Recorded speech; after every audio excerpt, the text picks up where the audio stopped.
Street fights can escalate from any situation. Let me give you a simple scenario. You're waiting for a parking space and someone parks in your space. Anything can happen at that point in time. People will always make assumptions that will put them in danger. These are the key things that you shouldn't make assumptions on, so keep watching.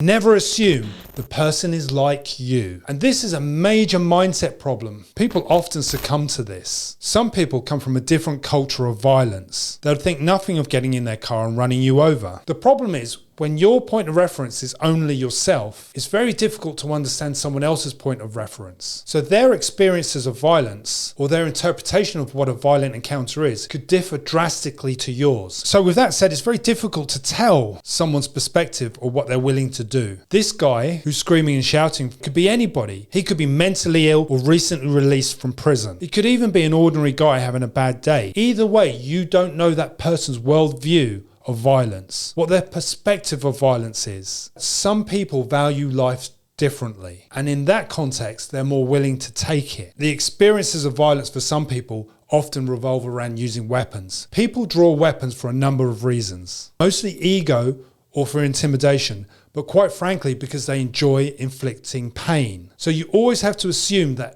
when someone pulls a weapon, that they intend to use it, even if it is just for ego. For some people, an old-fashioned stand-up fight with gentleman's rules is appropriate, while for others, fighting in the extreme is really where it's at. Although that we know that there's no such thing as a fair fight, some people in their minds of minds will always feel that there's a sense of fairness. I guess it relates to a victim mentality. You've got to avoid this perspective that there are rules in a fight, because what it does is it leads to a victim mentality. Violence will occur in a context. The biggest assumption that most people make is that violence will happen in a specific context.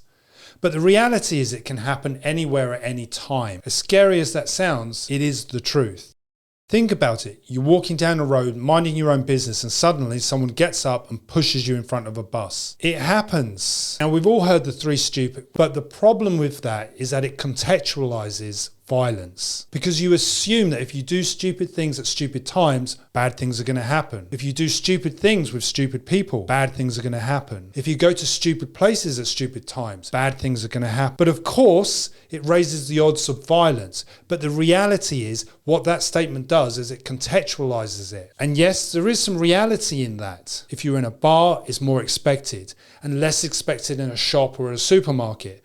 But let's be honest, how many videos have you seen on social media where people are kicking off in shops and supermarkets and convenience stores? So never assume safety based on your environment. Don't take it for granted that you'll be safe in some locations. And shops are a classic example where people take their safety for granted. So never assume that there'll be a time or a place in which you have to defend yourself, because it doesn't happen like that. Never assume that someone will come to your rescue. Unfortunately, we live in a world where mobile phones are more valuable than human lives. In fact, people will be far quicker to pull their phone out and record an incident rather than step in and actually help. Now, here's the thing. Most people aren't equipped to help. They can't even protect themselves, let alone help someone else. There is evidence to suggest that people that have specific skills are more likely to intervene and help if it came to it. In fact, the more people around you, the less likely you are going to get help. And this is usually due to a phenomena referred to as deferred responsibility, because someone always thinks that someone else is going to get involved and someone else is going to help. Hence why they get their mobile phone out. Knowing that you're on your own doesn't mean that you can't get help. It does mean that you have to be ruthless. If I'm being attacked by bad guys, I will draw as many people around me into the confrontation as I can. And if that means that I have to hide behind people, move behind people, use other people's shields and barriers, then I will do that to protect myself, because ultimately nobody's going to come to your rescue. So the best thing you can do is to use as much of the components in the environment as possible, and that includes the people around you. Never make assumptions on someone's ability to fight by the way they look. It's a classic judging a book by its cover. Our brains are hardwired with stereotypes. Looks can be deceiving. Someone can look quite weak and ineffective, but essentially be as strong as an ox. And here lies the problem. You can't see strength. You can only feel strength. For you to know how strong someone is, you have to engage them. The danger is someone can look quite harmless, but actually be very dangerous. Someone can be well dressed, but well armed. He could even be old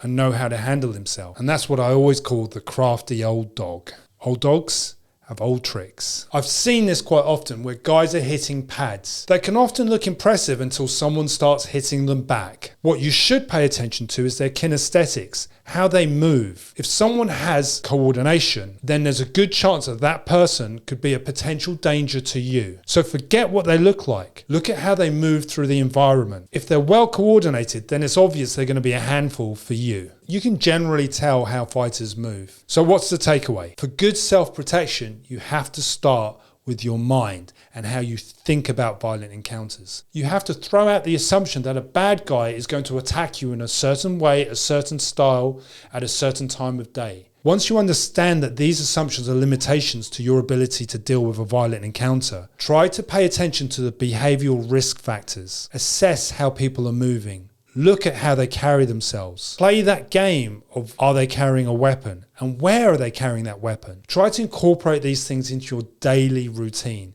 because it can make a difference. If you want to learn more, check out my online course in Udemy. I'll put a link in the description. Thanks for watching.